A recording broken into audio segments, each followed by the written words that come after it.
are off, their small forward were all kind of hurt.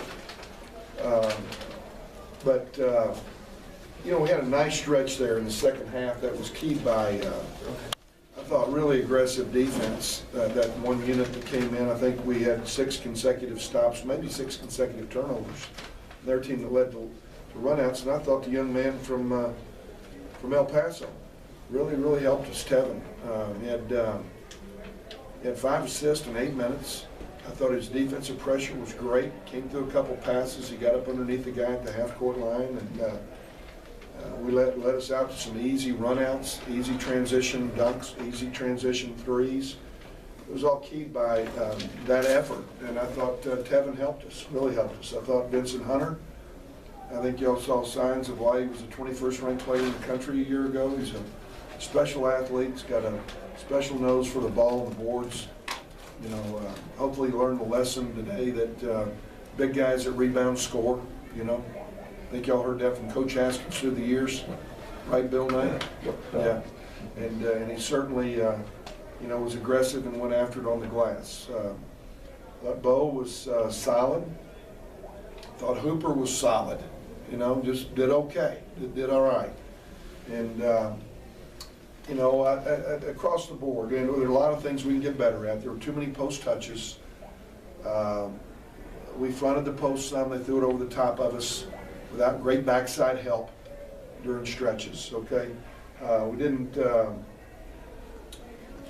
you know, execute for a stretch out of our primary offense or motion offense, but you know, powering it out, getting the ball up the floor in transition and conversion was a good thing for us. And we're trying to play fast. We're trying to get it up and down the floor.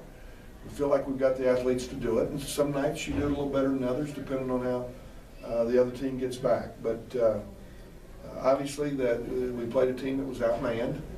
It won't be New Mexico State that we're going to see here before long. That's a little different talent than what New Mexico State's got. We recognize that. Or Tennessee, or Iowa, Xavier, you know, Villanova, Wake, you know, Kansas, all the people that we got on the schedule.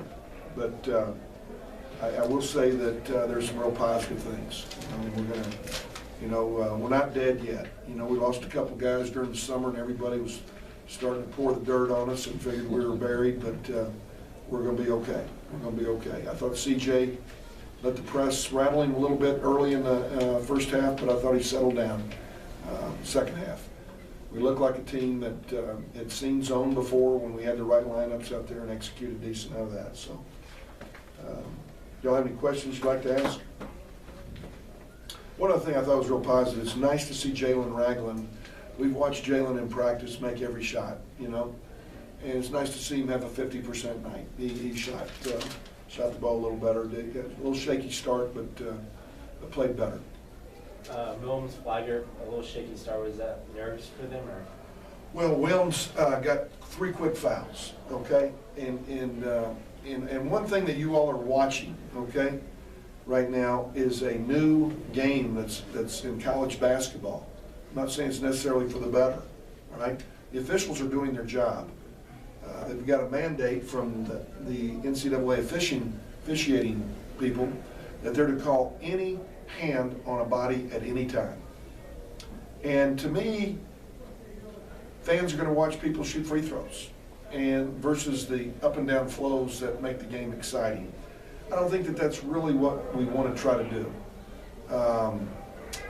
I think that affected Matt. The touch foul. I think it affected a lot of our guys. We're going to have to adjust to it.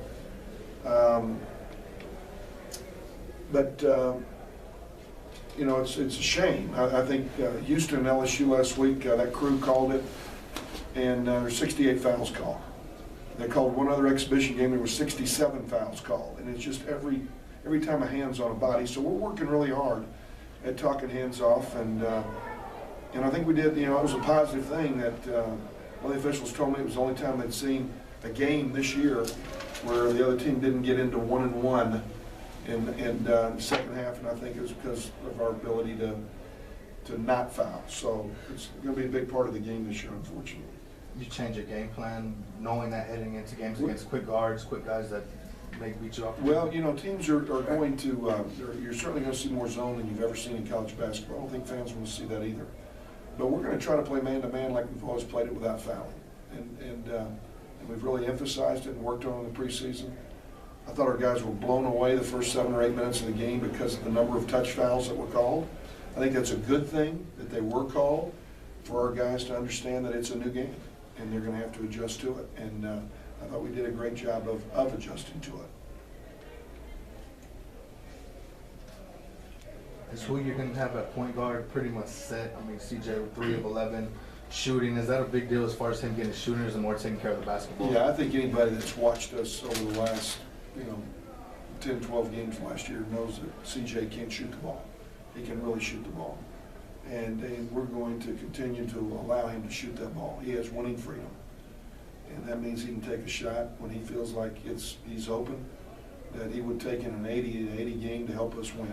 And if he takes a bad one, he just needs to acknowledge it to me so I won't have a heart attack, so I can leave him out there and let him keep playing, all right? But I've got all the confidence in the world in his ability to knock down shots. How's Sid doing? Said he just had a tough Friday, real tough Friday, and he had a concussion. He's got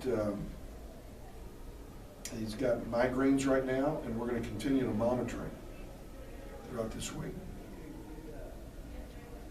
He sure had been playing well too, and really with 16 rebounds in our scrimmage last week. And,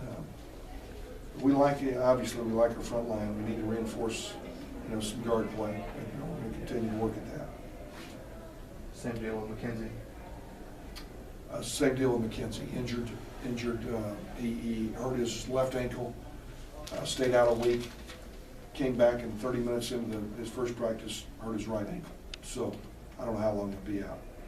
But I'll tell you what, you go out there and you watch Tevin and some of those guys, how hard they play. I think he's going to get well pretty quick. Right? Okay. Any other questions? Okay. Thank you.